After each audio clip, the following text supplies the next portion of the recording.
Good evening. Welcome to today's JCI Forum. Our speaker is Dr. Tuomas Välimäki. I hope you will pronounce it better than me. The first task for him is to pronounce his name correctly when he comes on stage. He's Tuomas Välimäki of the Bank of Finland, where he has worked since 1995.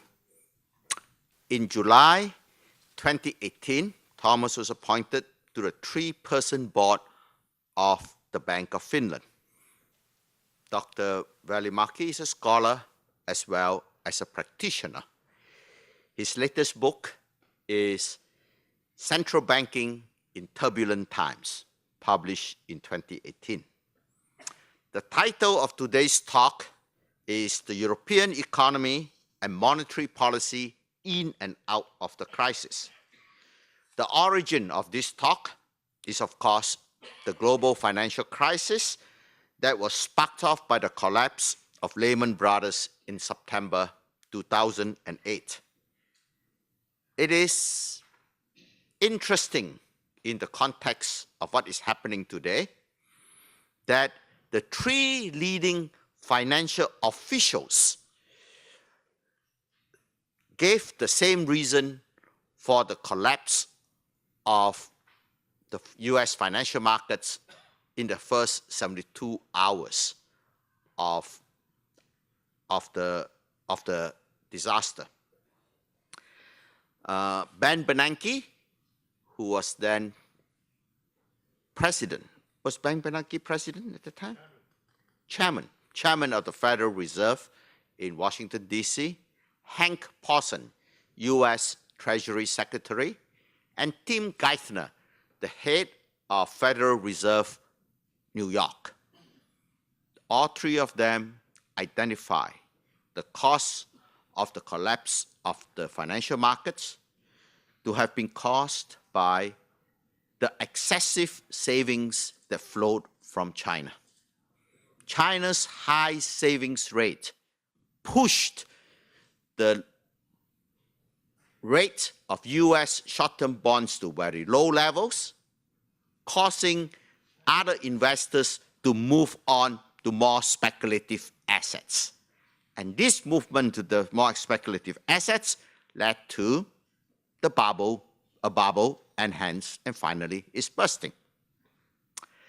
Well, if that was true, this would have been the first time in world history where you have a gigantic bubble that was caused by a trade imbalance.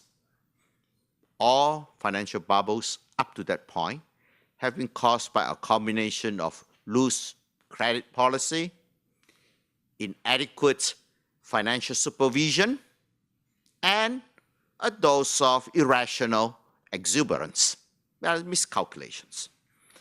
But in any case, no one talks about the China origin of the disaster now seriously, but the important thing to note is the thought about what the rise of China could mean for the world was in the heads of the policymakers as early as 2008 when the disaster began. We know that back in the basis, the reaction to the global financial crisis was the implementation of a monetary policy that's come to known as quantitative easing. This paper had its intellectual origins in a 2000 paper by Ben Bernanke entitled Japanese Monetary Policy, a Case of Self-Induced Paralysis. In Bernanke's viewpoint, the reason for the 2-decade non-recovery of the Japanese economy had to do with a failure of nerve by the Bank of Japan, a failure of nerve in initiating credit growth. In that paper, Ben Bernanke said what the Japanese did of driving the interest rate of short-term government bonds to zero is not enough. They should have followed up with by driving the interest rate of long-term government bond to zero. If that doesn't work, buy private bonds and drive it to zero. And if that still doesn't work, go on the stock market, buy equities as much as you can. And if that still doesn't work, in this 2000 paper, he says, put the money in a helicopter, fly it over the city, and throw it down. That paper led to the nickname helicopter ban.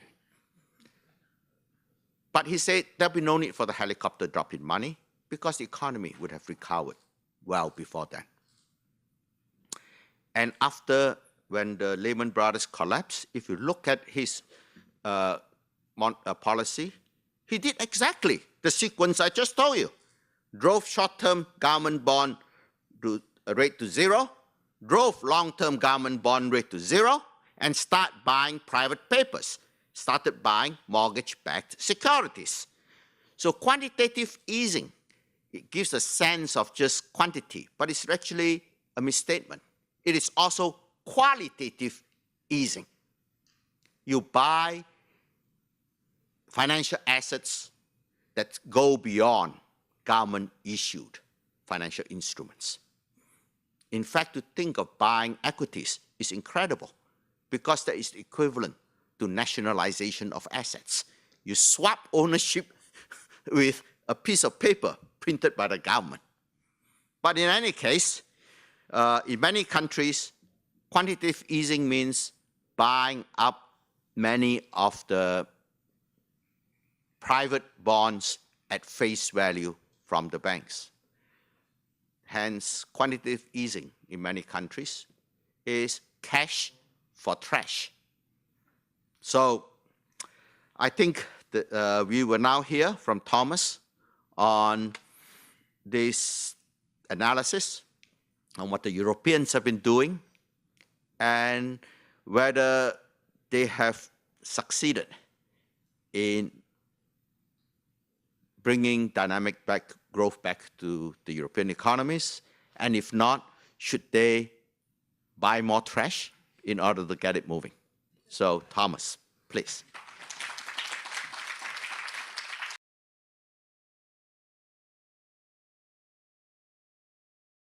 Thank you for the kind words, and the pronunciation was perfect. Professor Wu. I'm not sure whether I'm pronouncing as well as you are, but okay. I will give you a talk on the European economy and monetary policy in and out of crisis. I'm not going to concentrate so much on Lehman, but you will find the Chinese savings even in this presentation. So that's where at least I will come back to what you were saying.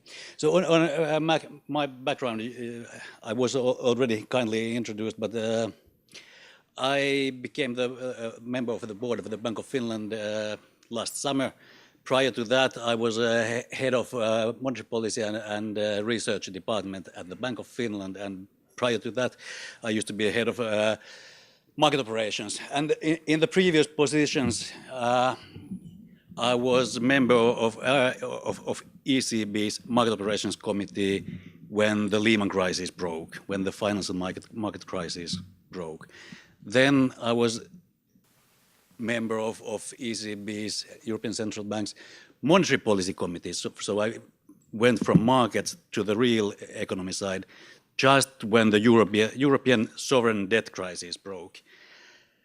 And now in the board of the bank, I'm responsible, besides monetary policy implementation and markets and payment systems, beware. Currently, I'm responsible of cybersecurity, so you know where the next crisis is going to emerge. So, okay, let me go to my presentation, and I'll try to go through three issues. First, some definitions on what the European Central Bank and the Eurosystem is. Then some words on current economic situation in the euro area. And then, if I do have still time left, then I'll go to the global trading system, which unfortunately seems to be under stress, coming from a big, small, extremely open economy. That's a threatening issue. Well, let's start from what is the euro area, which I will be talking about, and which I am. Prior to last summer, I always started any presentation by saying that any views that I express, they are not necessarily the views of the Bank of Finland or the euro system. Now, as I'm the board member, I think I can't say it anymore. If it's my view, it is the bank's view. But at least I am alternate member of ECB's governing council. That's why I still need to say that any views that I might express here, they are not necessarily the views of the European Central Bank. So, okay. The euro area is the 19 countries in Europe that has adopted euro as their currency, and euro system is the central banks of these 19 countries and the European Central Bank. So sometimes I do talk about euro system, ECB, euro area. Practically, they mean the same. The decision-making body of the ECB is the ECB Governing Council, which is the 19 central banks of the national central banks, together with the 6 members of the ECB board. And our governor is naturally one of the decision makers of European monetary policy in this sense. So our objective is rather strict and clear. We have a single mandate. Price stability is the primary objective of monetary policy in euro area. And this is set by the statute that establishes the European Union and the euro system. So we cannot change it, or I would say nobody can change it, because it needs to be unanimously agreed with by all the 19 member states. So it is extremely difficult to change the mandate of us. So price stability is the primary objective for us, and will be for as long as I will be working at these institutions. And so this is set by the statute, but under the statute, the ECB Governing Council is entitled itself to determine or to quantify, to operationalize this objective. So it's a bit vague to say that we aim at price stability. So they have quantified it that the average the annual inflation should be close to 2% over the medium term, and that is how we see what we are talking about when we talk about price stability. So inflation should be close to 2%. The mandate gives us an opportunity to support other European Union general economic policy objectives, but only without prejudice to the objective of price stability. So it is really lexicographic preference ordering. Price stability is the mandate for us. So if this is the case, we've been there for 20 years. What is our track record? It's here. So the blue lines pictures the harmonized index of consumer prices in euro area. So in a way, that should be close to 2% if we are making what we promise. However, we know that we cannot set the prices. We know we cannot set the inflation. At least we cannot set the current inflation. We can impact inflation, but only in the future. So with monetary policy, we impact inflation expectations and inflation by steering also the real economic activity normally with our interest rates. But there is a lag from monetary policy to prices, so normally it's thought to be 18, 24 months. So we are forward-looking in our monetary policy setting. So ex post, it should be that the blue line is close to 2%, but ex ante we do look at inflation expectations, inflation forecasts, and that's why the core price inflation is picked in there as well, because it's a better indicator of underlying price pressures.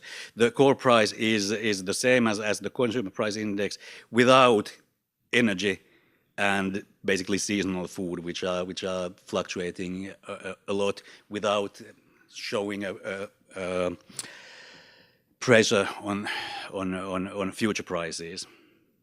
So it's up to you to decide whether we've done a good job on having the prices growing at close but below 2%.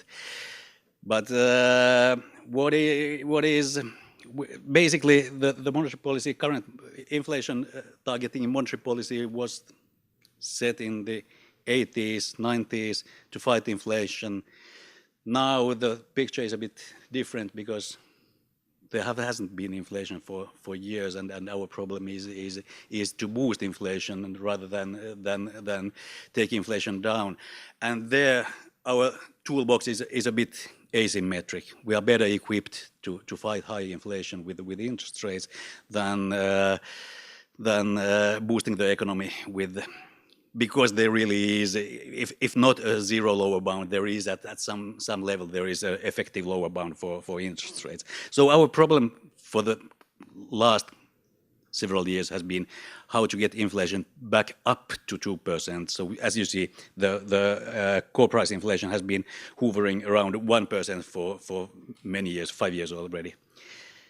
So as I said, the current HICP consumer price index is on the low side, but our forecast, the ECB, European Central Bank's forecast, still is showing that the prices are on a sustainable path towards the target. If you say that 1.6% inflation at the end of 2021 is close to 2%, the same applies to the underlying inflation. Why I am so keen on talking about the 2%, and why I'm so keen on saying that we have been lower than our objective for quite some time. One of the reasons is that if we are at 1% for 5 years, like we've been, it starts impacting the market expectation on inflation. And here we see inflation expectations measured from market prices. This is 5-year inflation in 5 years' time. So basically, nobody knows where inflation will be in 5 years' time. So basically, this is in a way how the market trusts that we will fulfill our objective.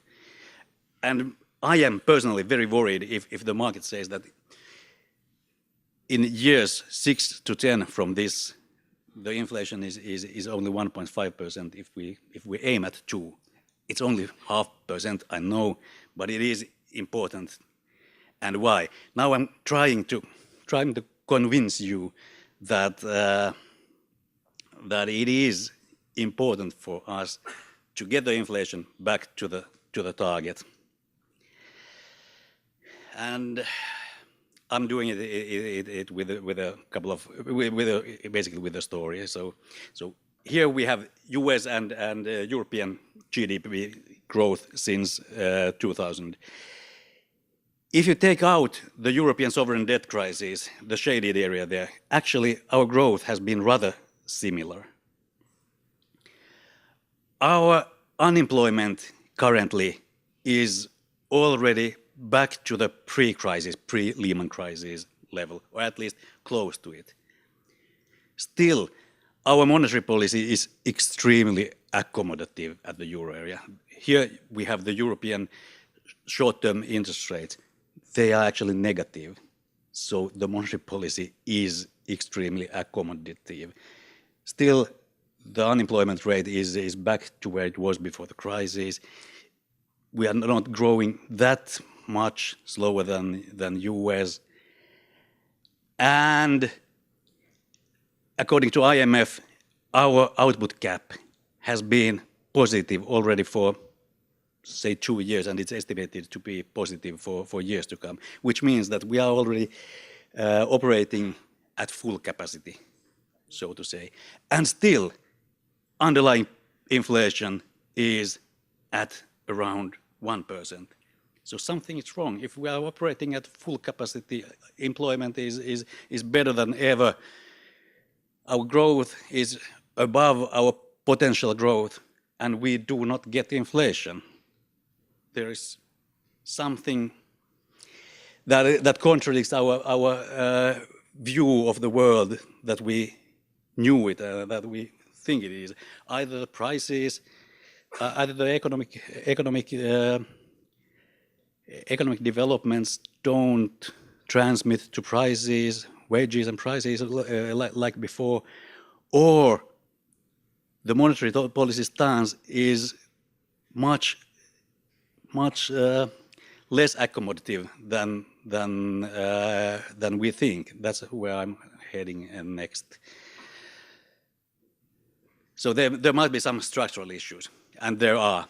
Here is the working age population, which has been declining in many industrialized countries. Here's Europe, US, Canada, Australia, New Zealand, and Japan taken together. And as you saw, in 80s, the annual change in the working age population was plus 1%. In 90s and early millennium, it was 0.5%. Now it's negative. So this must put our growth capacity down. If our population is shrinking, we cannot grow like we used to grow. Also, labor productivity has been declining in all Western countries almost. So here's an average of US, UK, Japan, Germany, France, and our Finnish labor productivity. If you compare with 80s, 90s, it's 1 or 2% lower nowadays. If you combine the two, so if the working age population is not growing, and the labor productivity is not as it used to be, you come up with the fact that potential growth is much lower than it used to be before in the previous decades. And now to the China and savings. Savings are still likely to grow globally. China is a big part of global economy nowadays. China is saving a lot, and the working age population is shrinking also in China, which means that they are probably going to save at least as much as they've been doing. And if we have lower potential output growth and high savings rates, we have had an understandable secular decline in the real interest rates. The real interest rates, which were back in the 90s at somewhere, this is the 10-year government bond real interest rates. So they used to be 4-5%. Now they've been at the negative territory in Western world. Also, we, the central banks, we have been very successful in our completing our mandate. We've been bringing the inflation down. So if the real interest rates are at negative territory, and if inflation and inflation expectations are at 2 or even lower, the nominal interest rates will be very close to zero. And so the natural rate of interest, the real rate that stabilizes economic growth and inflation, is much lower than it used to be. And nominally, with this and the fact that we've been successful in fighting inflation, nominal interest rates will be closer to zero than we previously expected, meaning that it probably is not only frequently, not only rarely, it will be more frequent than we wish that we'll be hitting the zero. The 0 bound for interest will be in a liquidity trap more often. It's probably not going to be a Lehman-related issue in the future. So the non-standard monetary policy measures that we've been using, according to you, buying trash it's probably going to be more standard in the future. I don't mean that buying trash or quantitative easing is the only non-standard monetary policy measure. It could be that it's not even the most effective one, but it's one of them. Others are, as we have had in euro area already for 5 years, negative interest rates. I guess that is also a non-standard measure. Well, if there is the secular decline, it's probably not that non-standard, but it is hopefully not frequently used. And also, we've been giving not only liquidity, but also longer-term funding to banks with extremely low interest rates to boost lending to the real sector. That's also one of the non-standard measures that we'll probably have to use also in the future if what I've been telling you really holds. Now, I know that I've been telling that the population is shrinking. I know that population in the world is not shrinking. I know that, for example, in the US, the working age population is not shrinking, but the trend growth is lower than it used to be. I know Malaysia is still growing, but the Europe, UK, Japan, China, if they are all behaving like this, they will. I would say that the international interest rates will be behaving like I've been telling you. Okay, this was the structural part. Now a couple of words on the current economic situation in the euro area or in the world maybe. There are headwinds in global economy, which I've reflected, for example, in this one, the purchase managers index PMI, manufacturing. It's been declining in the US.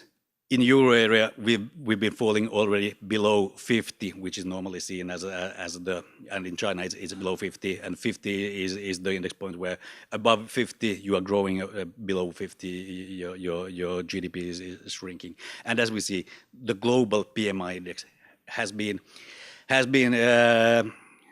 going down on a couple of past years, and this is also reflected in the global trade. Here we have the imports in US dollars of US, China, and euro area. You are much better experts on Chinese economy than I am, so you can maybe explain me how the Chinese GDP is always so stable, even though we see that our exports to China are shrinking rapidly, or if we see the large movements in investments in China, still the GDP is so stable. Maybe you have a better idea on the stability than I do. What about us? We've been growing since 2013, and now when I'm a monetary policy maker, when I say we, I'm talking about euro area, not Finland, because there is no Finnish monetary policy because we are part of the single market, so it's always a euro area. We've been growing since 2013. We've been growing beyond our potential growth rate, which is estimated to be somewhere at around 1.5 for several years already. This year there has been, or by the second half of last year already starting, there has been, the growth has slowed down clearly, but it is expected, or at least hoped, to accelerate again later this year. There are several idiosyncratic issues in euro area countries which are probably could justify this type of forecast path. One of them is a German car manufacturing that has been suffering from the carbon monoxide rules and changes there, and in France the yellow vests and their strikes have been, they are clearly idiosyncratic, and they should be going out later this year, but still it's getting wider, and the slowing down of growth is more global. So I must say that this partly maybe also our hope that how the economy behaves. So the risks are clearly to the downside. Euro area employment. We started our, as monetary policy maker, we started our non-conventional measures 2014. We pushed the interest rates to negative territory 2014. 2015 we started the buying of trash. I don't say that the economy is very dependent on monetary policy, but still it's good to notice that once we started the non-standard measures, after that point in time, there have been created 12 million jobs in euro area. The monetary policy has helped. The very accommodative monetary policy has helped to support lending and growth. Our current monetary policy stance is, so our lending rate to banks is at 0, and we pay for money that banks deposit with us minus 0.4%. And the deposit rate actually is nowadays in the non-normal world, it's really the policy rate, because we've been buying so much of mostly government papers that I don't call trash. That's why the banking sector is extremely liquid, which means that the banks do deposit with us hundreds of billions of euros every day, and we pay that money minus 0.4%.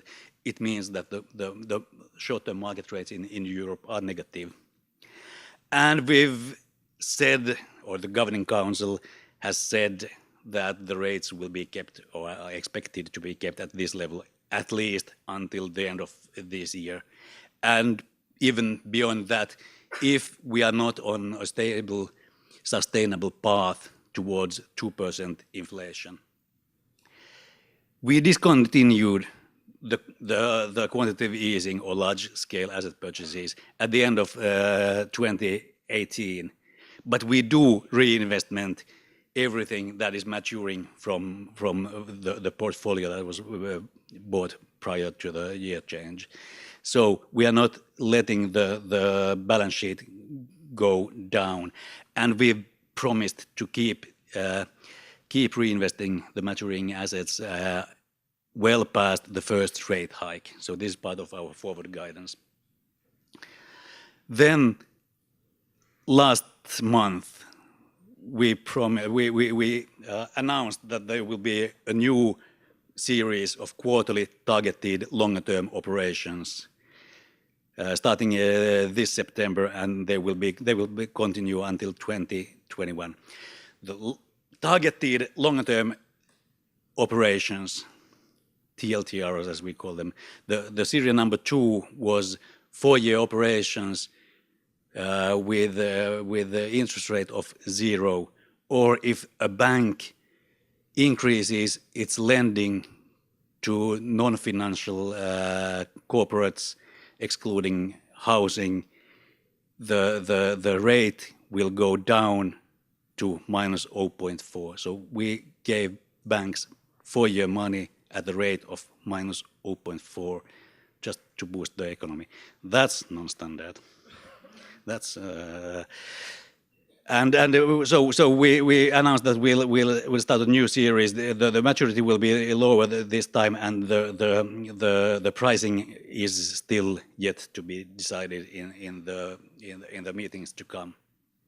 So in international comparison, our and Japanese rates are still extremely low.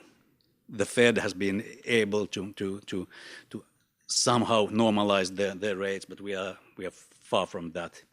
Our balance sheet has been growing. So the yellow line is euro area.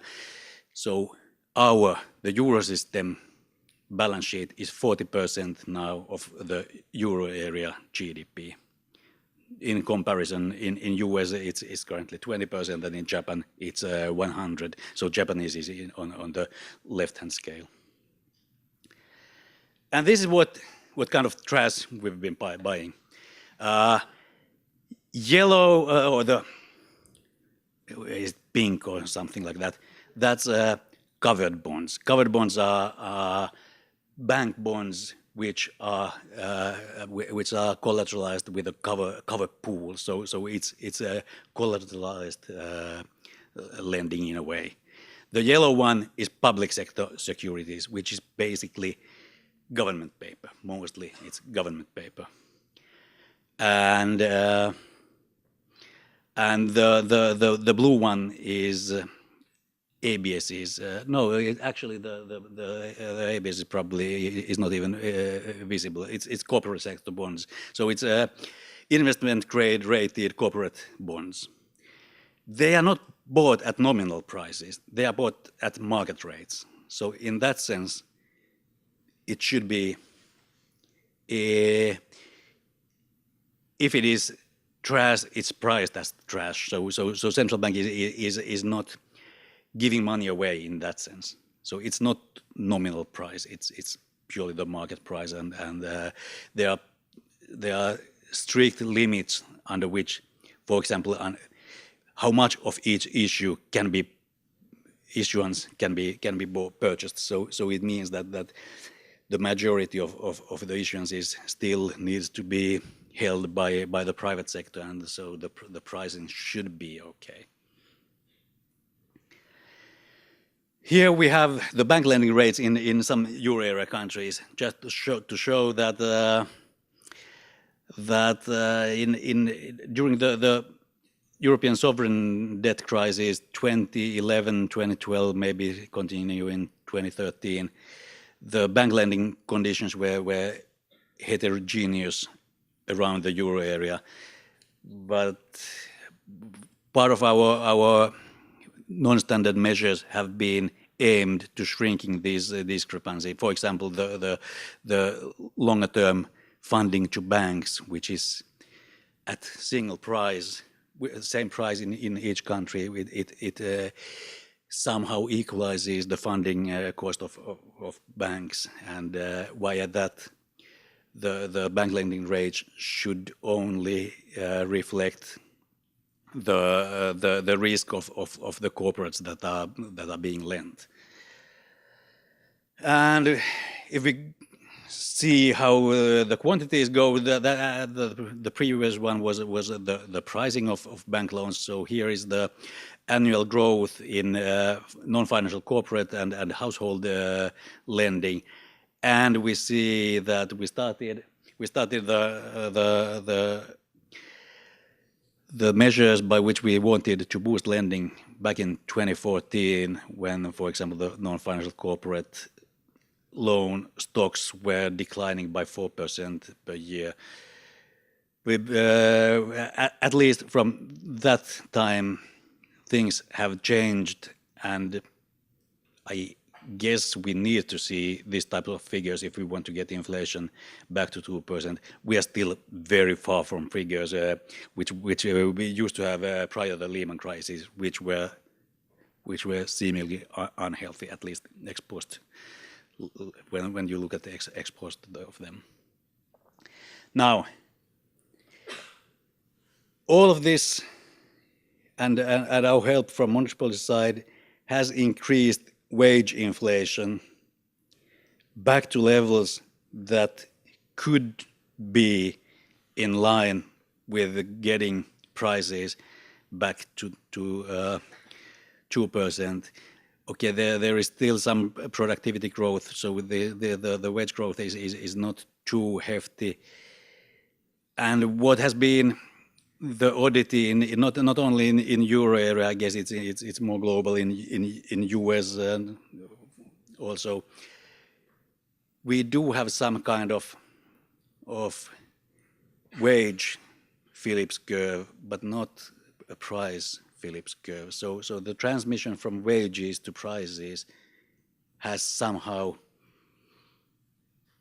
not been there like it used to be, and the jury is still out whether this is part of globalization or digitalisation or what are the reasons behind them there.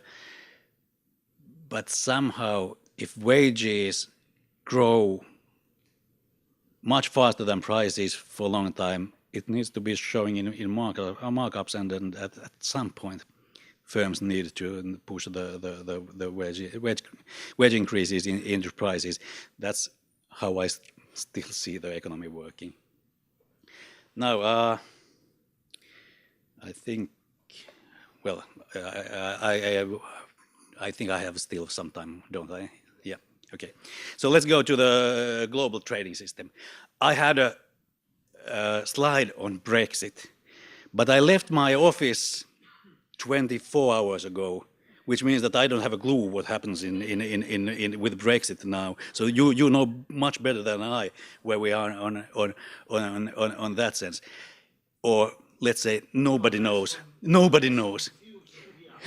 Oh yeah, that's true. Yeah.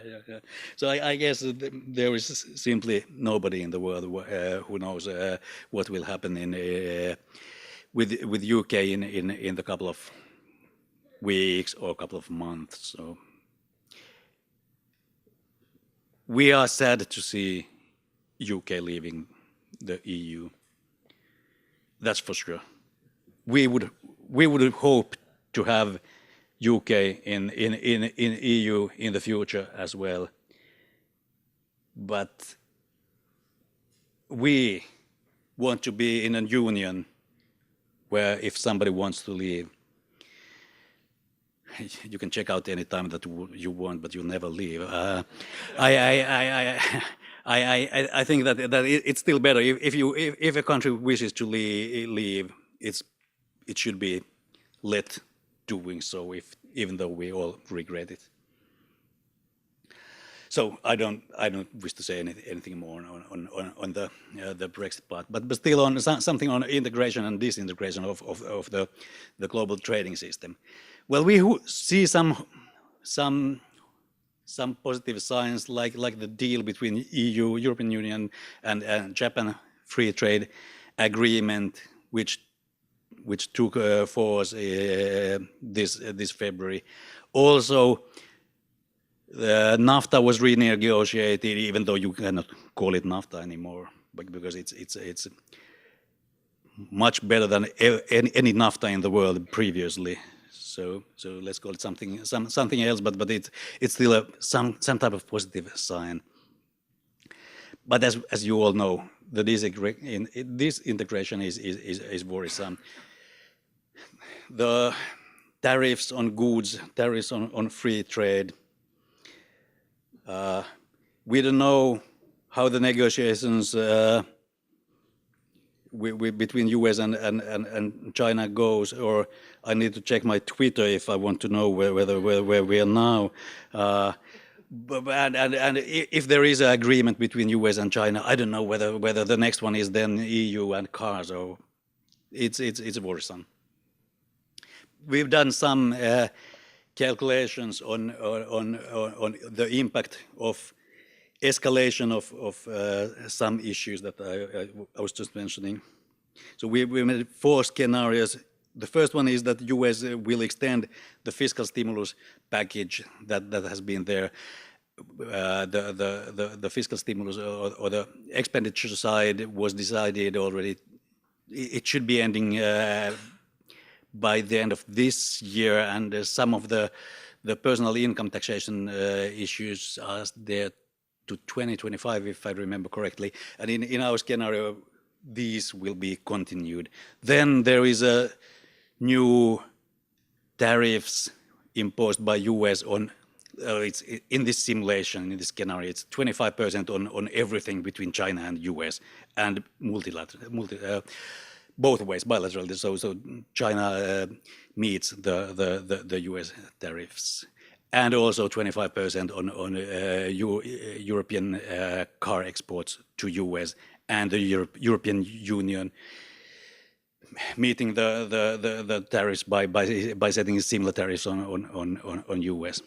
Then scenario number 3, these developments tighten the financial conditions in emerging economies, which in this scenario is operationalized by having corporate premiums, risk premiums growing by 200 basis points in emerging markets. And finally, the fourth one, where the financial shock then expands to the whole global scale, which means that in advanced economies there will be 1 percentage points, 100 basis points increase in all risk premia. And these scenarios, if we go them quickly, the blue part here is the fiscal stimulus, and the pink part is trade war escalating. And we see the trade war escalation in our calculations, which are done by IMF's GIMF model. It would mean like minus 1%, 1.2% drop compared to the baseline scenario in US. Europe would not be impacted heavily on this scenario, but China will lose I guess it was 1.3% of GDP on the first year. And if we put the next scenario, which then is the tightening of the financial conditions in the emerging markets, it naturally adds up. Actually, our economy is doing much worse. So the emerging market escalation would drop our GDP by 1% compared to the baseline, which is coming from the fact that EU exports a big share of our exports goes to the emerging markets.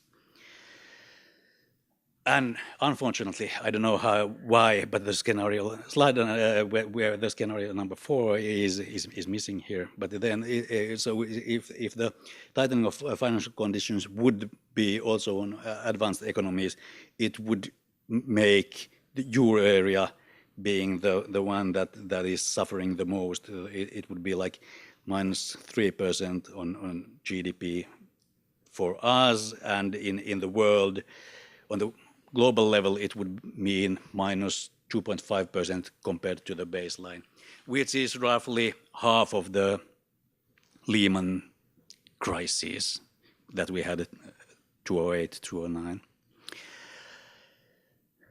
Now I'm willing to try to answer any questions that you may have. Well, let's have questions from the floor. The negative impact of low rates or negative rates on savings. Even though the policy rates are negative in euro area and the market rates are negative, the corporates can issue at negative rates, but bank deposits are negative for large corporates, not for small and medium-sized enterprises, and definitely not for households. So the banks don't transmit the negative rates to deposit rates, which certainly eats bank profitability. But as the market rates are negative, it means that the banks can fund themselves very cheaply, because it naturally the market rates will impact bank funding, and that's why the banks are also benefiting from the very accommodative policy stance. But it is true that there is a lot of discussion in euro area on how long can we continue with negative rates, given that it eats bank profits. We know some of our small smaller neighbors which are not part of the euro area. So Denmark and Sweden, they have had even much more negative rates than we have had, but they've compensated that to banks by remunerating part of the bank's deposits with the central bank at zero. So it is an issue, but so far, as the negativity has not been transmitted to households, it hasn't impacted savings, I would say. How much would they pay household savings? If you put up on a bank deposit, it's at least in Finland it would be zero. But if you take a housing loan, in Finland we don't have we do have long housing loans, but they are referenced to Euribor, so 12 months money market rate, which has been like minus 0.4. So if your housing loan is referenced to minus 0.4 and then you pay a margin like 0.7%, it means that your housing loan, the cost of your housing loan is really close to zero. So. Oh, let me ask a question. The bank deposits receive negative rates, which means they pay you for putting money there. Couldn't they just not put any deposits there? Or is it because these are the required reserves? They are not required reserves. Actually, the deposits under reserve requirement, they are remunerated by our lending rates, which is zero. But that's only a small, because now the quantitative easing and the extra excess of liquidity provided with that, it is truly excess liquidity. So in that way, you could say, why do banks place it with the central bank? But the central bank money is a closed system. So it's in our this is a bit complicated. It's in our balance sheet. The banking sector can get rid of the central bank money only by changing it into cash. And cash naturally is you can say it's bearer bond with a zero interest rate, and that is the reason why we have this so-called zero lower bound, because there is always the threat that banks can or people can put the savings and put it in cash, and that's why I tend to think that the minus 0.4% is probably close to the effective lower bound, because either it will start, if we would go even lower, it would hit the bank's profitability even harder if the banks didn't transmit it. Or then the banks need to start transmitting it to the household deposit rates, and household deposits households would be, I guess, quite quick in taking their money out, and that then would be problematic for the banks, because the deposits is their funding. So if their funding is taken away, it's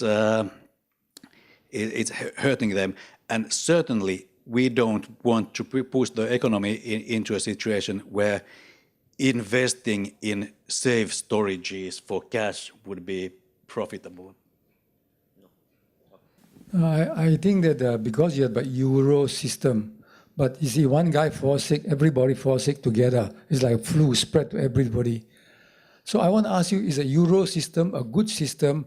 If it is not a good system, who are the winners, who are the losers? Because now some country, they may have different interest rate if they are not following the euro, and they may have different inflation rate, but now they all have to suffer the same disease, negative interest rate. Certainly.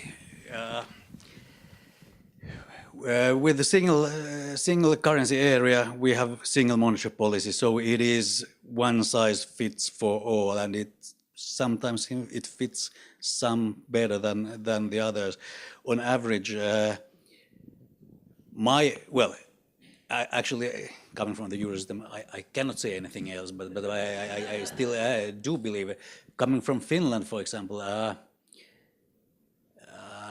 we are only a tiny fraction of euro system, and there could be idiosyncratic shocks that could hit Finland. For example, 2014 we lost our trade with Russia, which is our neighboring country, and it was a idiosyncratic hit to us. So would we have been better off if we had had our own monetary policy? Actually, no, in the sense that we could never have had this accommodative monetary policy that euro system has been running, because a small open economy, we were hit previously, well, for example, with collapse of Soviet Union in the early 90s, or we had our banking crisis then. We have had always, we had to pay huge premiums for foreign financing, which we don't have to do now. So the real rates have gone down for us, and that's a huge benefit, which compensates for the lack of monetary policy being able to meet idiosyncratic shocks. Naturally, if and when monetary policy is conducted only for the aggregate in the interest of the euro system, it puts some pressure on other policymakers, which is basically fiscal policy, which needs to be more prudent, I guess, which is always a good thing, at least from a central bank's point of view. Thank you for your very enlightening presentation. I had two questions.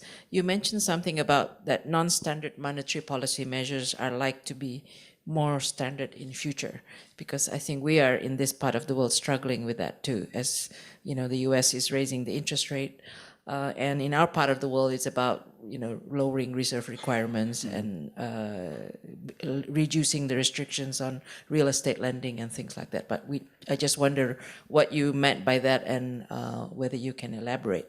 Second question is that you didn't, should we be worried about a financial crisis sometime in the future?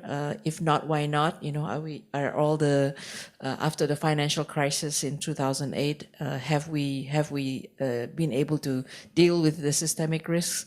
And if you think there are systemic risks in the near future of another financial crisis, where would it come from, and what should we be looking out for? Extremely good questions, or actually not good questions, because they are extremely hard to answer.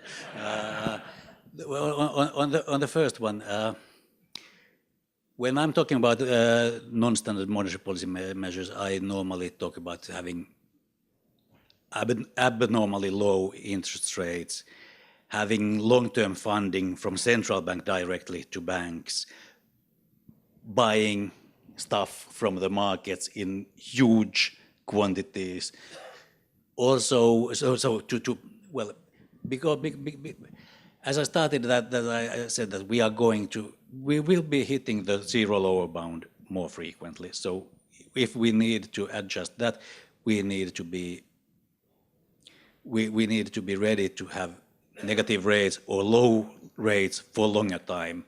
If the problem is that we cannot get short-term rates as low as the economy would need, we need to go to the next level, which means that we need to start pushing the longer rates down. And that's done by the asset purchases or by forward guidance, which is, so to say, that we don't make decisions for the next month, but for next year or the following year with the monetary policy.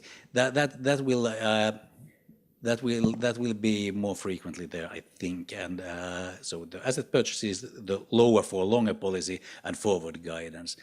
And certainly this will, especially in the currency area where not all countries are having the same economic cycle. The low rate could lead into, for example, housing bubble. And that's why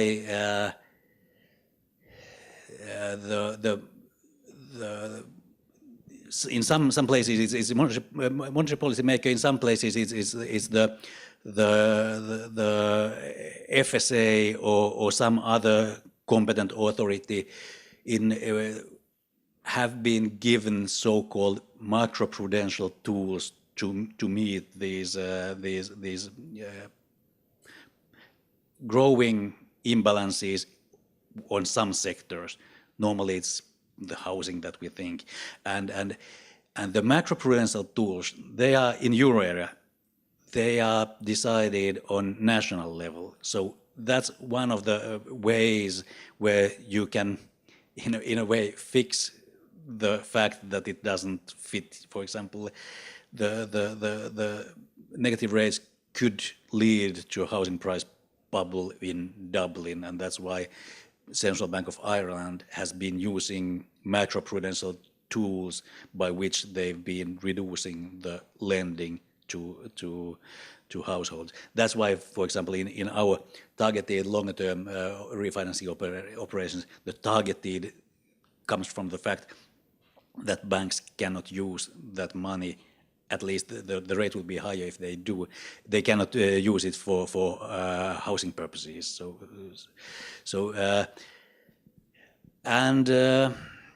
I would be stupid if I said that there won't be any financial crisis anymore. But there will be. The question is it next week or next decade, or from the 30s to Lehman it took 80 years. So I hope that it could be that long, but I'm afraid not. We had a big banking crisis in Finland and in Scandinavia in the early 90s, and that's probably why we were not hit with the Lehman crisis, because it was so. The bankers hadn't forget the lesson in 20 years. But it will happen, and in some parts sooner than later, and certainly there is much liquidity provided by the central bank, so it gives the conditions for a bubble. But still, we need to fix the first problem first. So we cannot start raising rates prematurely to fight the possibility of low rates, and that's our view. I know that, for example, BIS has a bit different view on this one. If you allow me to expand your thinking framework by adding two more ingredients. One, the Trump and his game plan, and two, the rising political challenges that you see in UK, France, Germany, or even some of the CE countries. What this mean to the euro currency? Because we have seen euro a year ago against US dollar about 1.24. Today is about 1.125. Is this weakening is structural in nature? Two, some currency analysts said euro could move toward parity against US dollar. What's your view on this? Thank you. I remember when I was not a board member, my then board member asked me where euro dollar will go, and my answer was the euro dollar rate was then 1.5 almost exactly, and my answer to him was that it will go into parity and it will go in two unless either euro system or US breaks down, because it will, but I don't know what it will be in 3 months' time. I believe that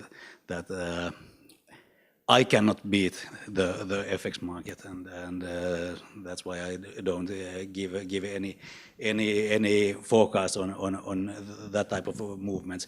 But the essence of your question to me is in the populism and its impact on euro countries, euro area, EU, the global system, because I think the same phenomenon that you see in France or Italy or Poland, Hungary, is the one that you see in UK and US and I guess many parts of the world. And you need to be much better social scientist than I am to give the all good backgrounds for that. But it is worrying, and it's not only worrying on the sense of what it does for FX rates. I think it's the success of EU is not measured by the second decimal of our growth rate. The success of EU is measured that we have not had a war in Western Europe since 1945, mostly thanks to EU and in the integration of the economies, and that's the basic reason why we are having that. And if populism starts breaking, that's my first worry. I know that I've been doing monetary policy for single, small, open economy. I've been doing monetary policy for a large,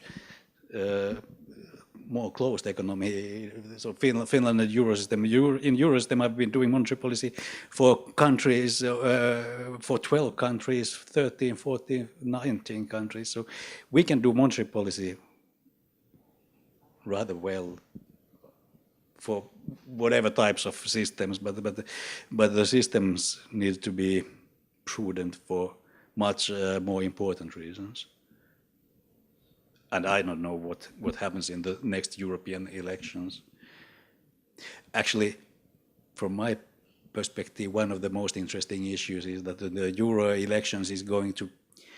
In Europe, all nominations boils down to nationality. I hope competence, but also nationality. The European elections will affect who will be the next president of the EU Council, and that will impact who will be the successor of Mario Draghi as the ECB president. And there are speculation of 5 names, and one of them is my current governor, and one of the other one is my former governor. So that's why I tend to think, well, if these guys are among the 5 names, we'll be doing rather well our background job for them. Yep. So the head of the central bank will be finished, and the bank would not be finished. Oh, yeah. Yes. Yes. That's right. With Italy joining the China BRI, signing on to the BRI, and clearly it is breaking rank with the EU. Why is EU so skeptical about the BRI? Is it not outdated or out of place? The Chinese-funded Belt and Roads going in Europe, I'm not sure whether I need to be worried about that or whether we need to be worried about. I think there are some examples of that types of projects here in Malaysia or Singapore, and I think you know better than me whether I should be worried about that. Yes, I have questions here. I know that monetary policy usually implemented to support as well the fiscal policy. So my question is, what about the fiscal space among the European countries, EU countries? So do most of the countries there facing fiscal surplus or fiscal deficit? And is there any country in the EU that's still implementing fiscal austerity? Just out of curiosity. Thanks. The fiscal position of euro area countries is very different from one another, and part of our problems has been, well, we don't normally wish that fiscal policy makers comment monetary policy, and monetary policy makers, we then do comment fiscal policy, so I'll do it anyway.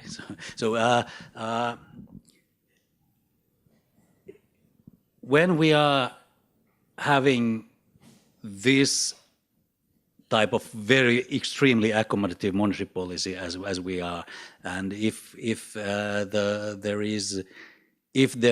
we don't forecast a recession, but there is always a possibility that there will be a recession before we can normalize our monetary policy, then we need to do more unconventional or even further unconventional measures, or then there needs to be kind of fiscal response to that. And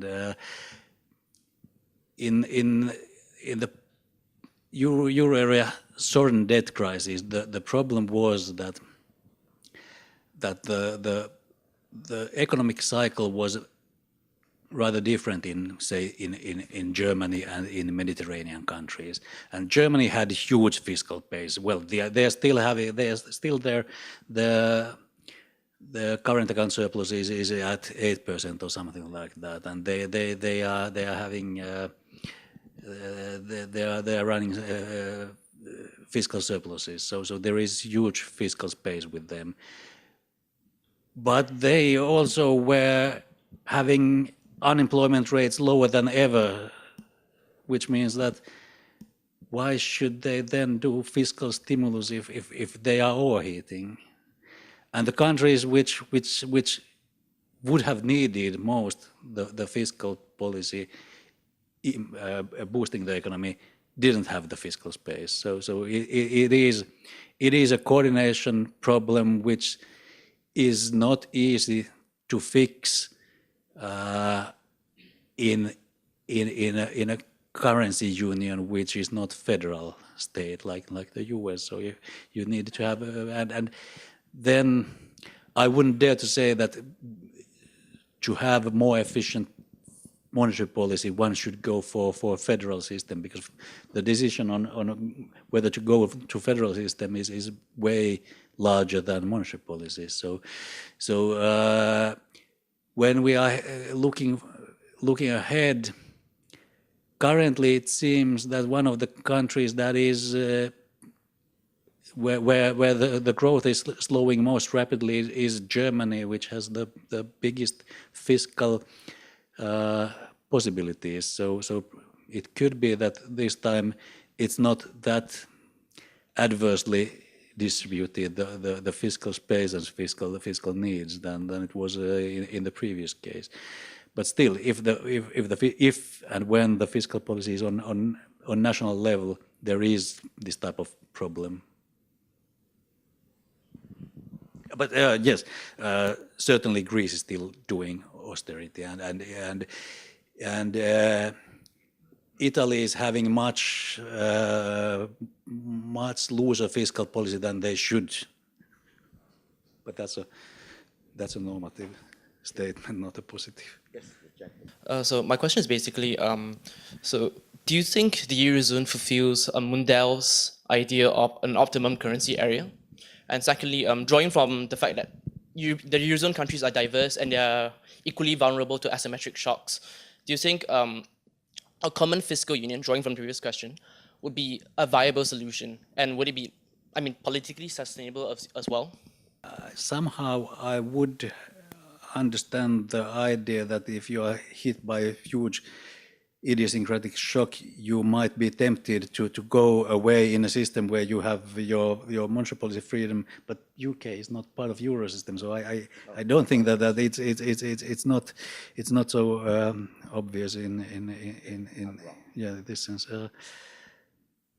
On the optimality of euro area as a currency area, I would say that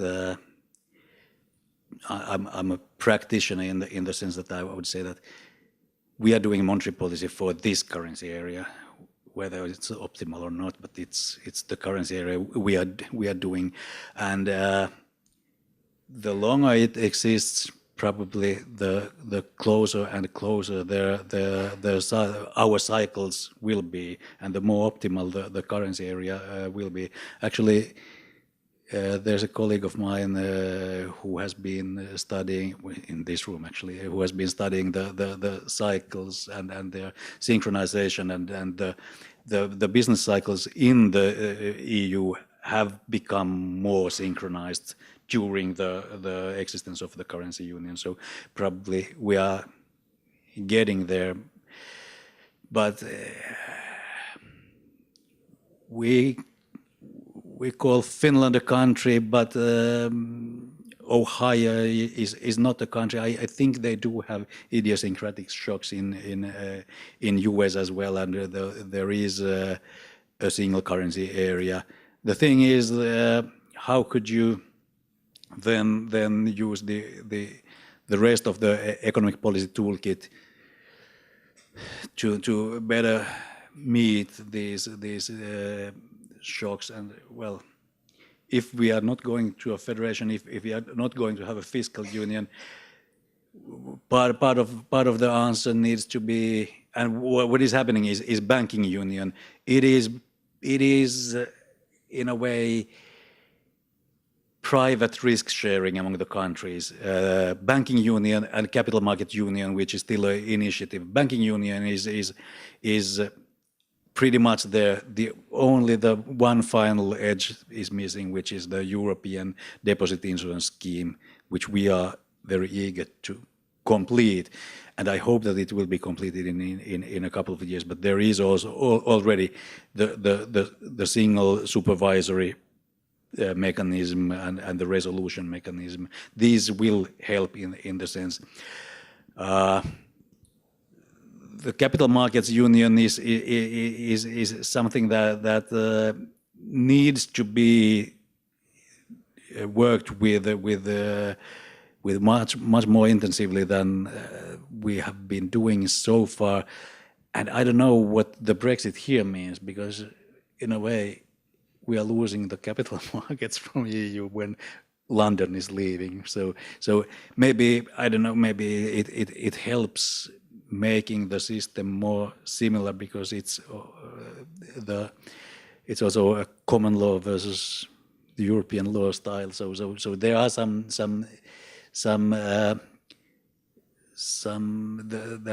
the existence of UK in EU but not in the euro area complicates, and maybe in that sense there could be a silver edge in Brexit, which I still say that if that's true, then it's only 99% negative. But to me, I would call a new referendum if I was the benevolent planner in the world.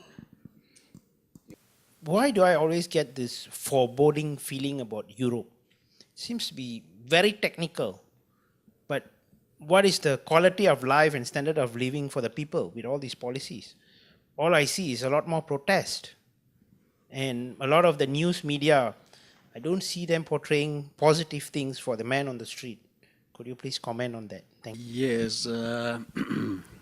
Sometimes I hear that monetary policy, and especially unconventional monetary policy,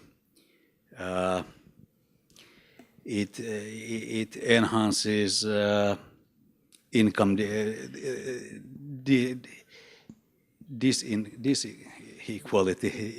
inequality, and well, income inequality or wealth inequality. But to me, monetary policy that stabilizes economic developments, and especially monetary policy that is very accommodative and using non-standard measures, is boosting the economy. And if it helps creating jobs, like I was showing a figure which says that we during the time that we've been using non-standard measures, there have been created 12 million jobs in euro area. It is by far the biggest inequality lowering measure that I know. So I would say that I still tend to think that from equality or inequality point of view, monetary policy over a business cycle is neutral. But when monetary policy is very accommodative, actually it helps those that are losing their jobs, those that are unemployed. So I wouldn't be blaming monetary policy makers on that. I would blame maybe other policymakers, or actually I would blame the voters on that, because inequality is, in a way, at least in democracies, it's a public choice. In Finland, we do have rather big differences in the income distribution pre-taxes. But if take taxes and transfers into account, we are almost the least unequal or most equal distribution country. So it's a decision by the voters when they choose the parliamentarian who would make the tax policy. Thank you, Thomas. We have reached the time. Thank you very much for an excellent talk. But I'd like to note that there are 2 points that need repeating. The first is that the common currency that binds the countries closer might well have helped prevent a war from Europe from occurring. In other words, international stability. The second one is grow income stability, because you stabilize over the business cycle. If one claims that the monetary policy has led to inequality, that inequality could have been addressed by other policies, like specifically, like you said, the tax policy. So to ask monetary policy be an instrument that cures every economic illness, that's not realistic. So thank you very much for pointing out the importance of the stabilizing properties of monetary policy. Thank you very much. And have a good evening.